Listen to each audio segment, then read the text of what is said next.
Hi friends, welcome to Tararaja star family. ஒரு பாட்டை போட்டு விட்டுட்டு நம்ம செய்கிற வேலை எல்லாமே சுலபமாக ஆக்கிக்கலாம். இந்த மாதிரி யாரெல்லாம் அந்த ட்ரிக்ஸை ஃபாலோ பண்ணுவீங்க சொல்லுங்கள். இப்போ நாங்கள் என்ன பண்ணுறோன்னு பார்த்தீங்கன்னா, பால்கனியில் வந்து 2 மல்லி செடி நடுறதுக்காக மண் எடுக்க தான் வந்திருக்கோம். பாருங்கள், சூப்பராக அந்த மண் இருக்கும், பொன் மாதிரி இருக்கும். இதில் செடி வச்சோம்னா சூப்பராக வரும்.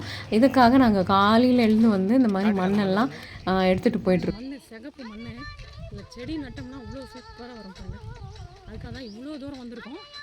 யாருக்கெல்லாம் கார்டனிங் பிடிக்கும்னு கமெண்ட் பண்ணுங்கள். முடிச்சாச்சு பாருங்கள், எடுத்துகிட்டு வண்டியில் எடுத்து கொண்டு போயிட்டோம். அடுத்து என்ன வேலை, நம்ம வீட்டில் சும்மா வாட்டர் கேன் இருந்தது, அதை 2ஆக வெட்டி இதை வெட்டுறது தான் ரொம்ப கஷ்டமாக இருந்துச்சு.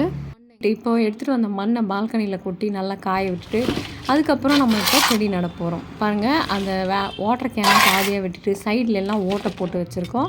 ஓட்டை போட்டுட்டு அப்புறம் கட்டி கட்டியாக இருக்கிற எல்லா மண்ணையும் உடச்சி விட்டுட்டு அப்புறம் தான் அது உள்ளே போட்டோம்.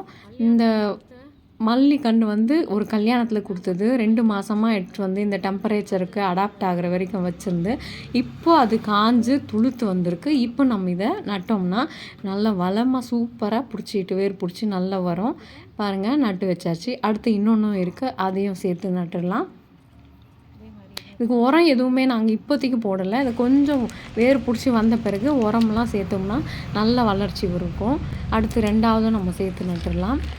மல்லிக்கன்று நட்ட பிறகு தண்ணி விட்டுடலாம். இப்போ என் பசங்களோடு சேர்த்து இன்னொரு எக்ஸ்ட்ரா 2 பசங்களை வளர்க்கணும். இந்த மாதிரி யாருக்கெல்லாம் செடி வளர்க்க பிடிக்கும் கமெண்ட் பண்ணுங்கள். இந்த வீடியோ பிடிச்சிருந்தா லைக் பண்ணுங்கள். தேங்க்ஸ் ஃபார் வாட்சிங்.